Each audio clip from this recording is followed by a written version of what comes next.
Today I'm going to be talking about why I do what I do and my background. So this is a video just to explain.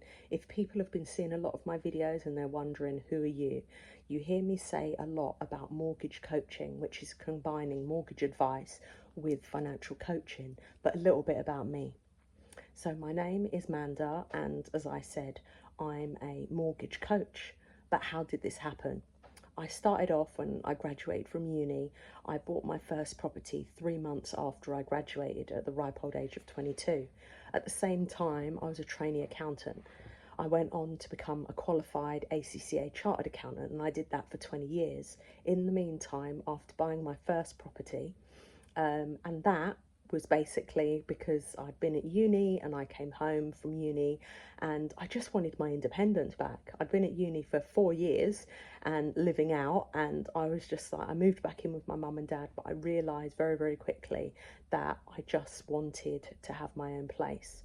So as a graduate and trainee accountant, I was on a pretty decent salary.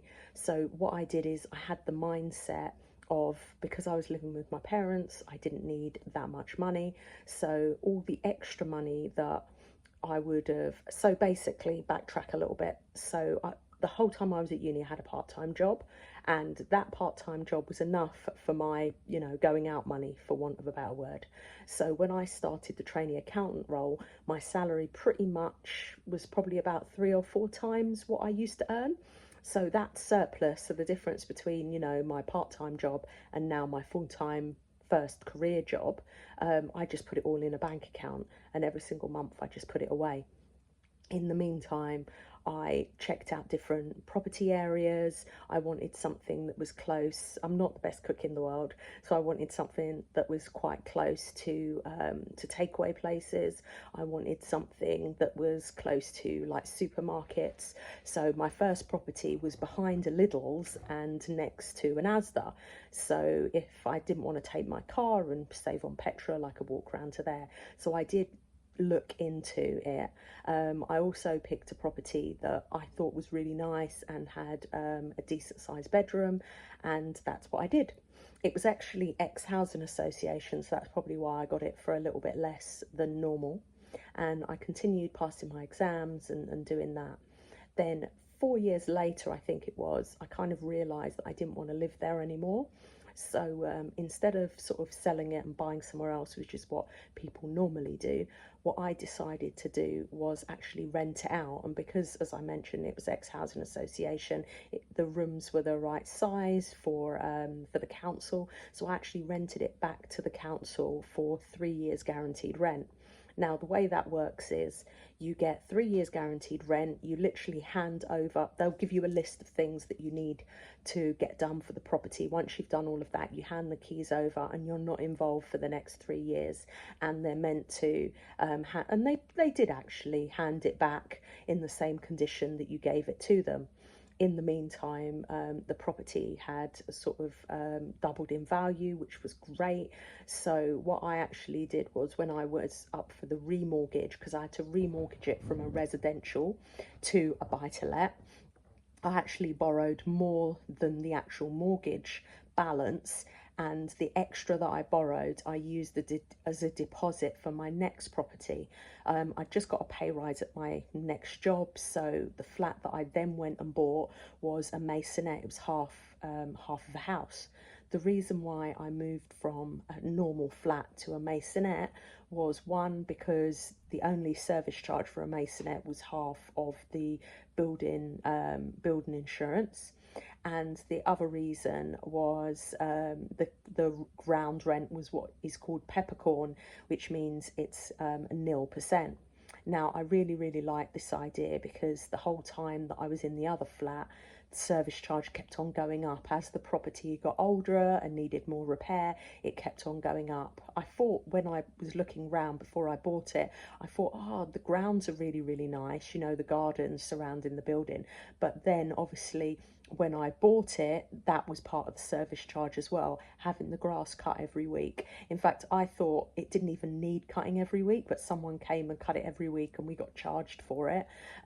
Cleaning up the communal area, I was on the ground floor and it was 4-story flat, and when the roof went, I had to pay part of that, and it was just one expense after the other. So I got pretty much fed up, and that's why when I bought my next property, I'd learnt my lesson. The other thing I didn't know about was leasehold. The reason why my original property was so cheap was because the leasehold was, there wasn't a lot on the lease. So when I went to try and remortgage it a few years later, they said that I couldn't mortgage it unless I extended the lease. So it proved to be quite expensive, but because the property had gone up so much and there was so much equity in it, i.e. the difference between the market value and the actual mortgage balance, I didn't really worry about it. Plus, there are certain things that are taxable expenses anyway. So I was getting rental income, you know, going forward. So I was able to take some of these expenses as taxable expenses. So got the masonette, and that was great. Carried on, you know, being an accountant. And then I'd been an accountant for 20 years and I got made redundant. Now, when I got made redundant, I kind of realised that I didn't actually want to do accountancy anymore. And I remember sitting in one of my friend's kitchens and we were talking about what I was going to do with my life. And she was, funny enough, up for a remortgage. So I was explaining to her how it all works, because by then I'd remortgaged so many times. I'd done buy-to-lets, I'd done residentials because of, you know, the properties that I'd been buying. So she said that I was really, really helpful, and she asked me why I didn't consider becoming a mortgage advisor. So I Googled how to do it, retrained, and started doing that. But within 6 months of doing it, I kind of realised that I wasn't a typical mortgage advisor. I was meeting a lot of first-time buyers that weren't mortgage ready. So I started a boot camp called Get Mortgage Ready, where I would educate them around how to improve their credit, how to save a deposit, what savings accounts to use, like the lifetime ISA and stuff like that.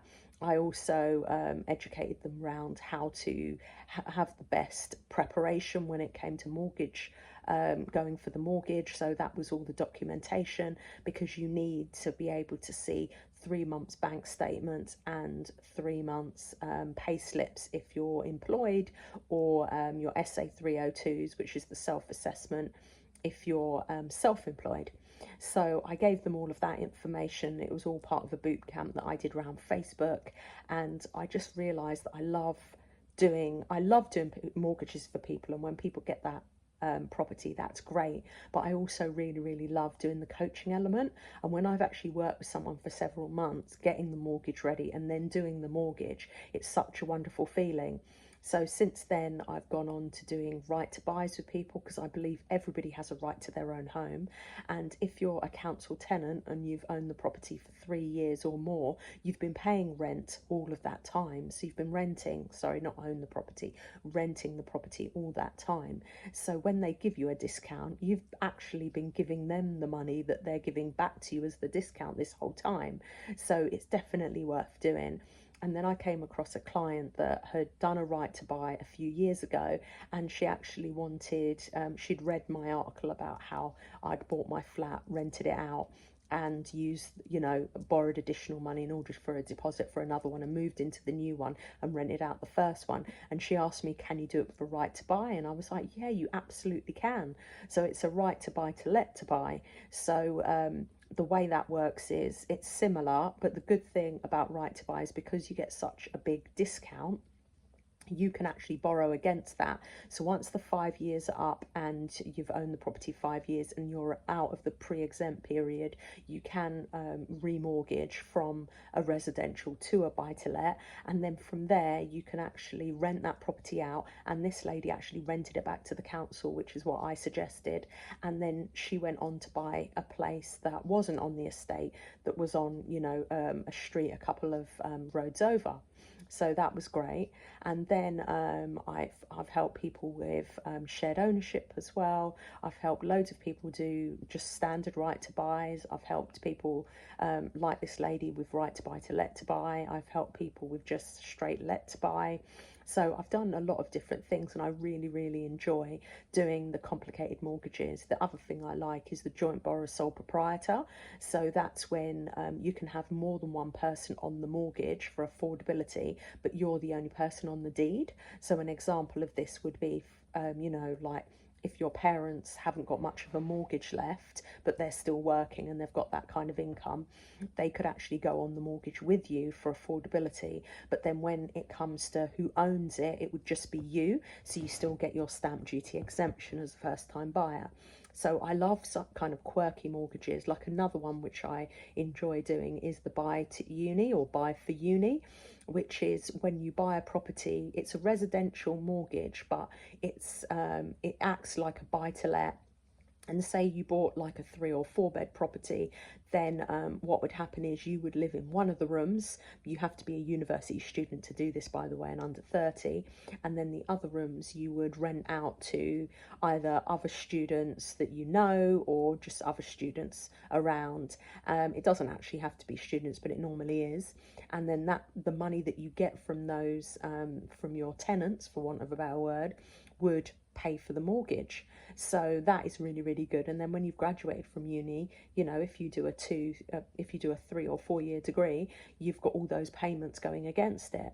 So that is why I do what I do, because I really do enjoy it. And I just find understanding clients and finding what the best way to help them is.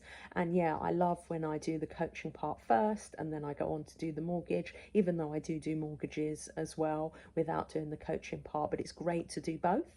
So that's a little bit about me, and to explain why you know, I do what I do, and the knowledge and experience I've got. So if you want to check out any more of my videos, or if you've got any ideas of videos you'd like me to do, please let me know. I hope you've liked this video. If you want to share it, if you would like to subscribe to my channel and click the notification, and then you'll know when I'm doing new videos. I'm trying to do videos as regularly as possible because there's a lot of topics to talk about, and I really like to sort of educate people and make sure that they have an understanding, so that way that they're fully educated and financially literate when it does come to mortgages and money matters. And that's why I do what I do.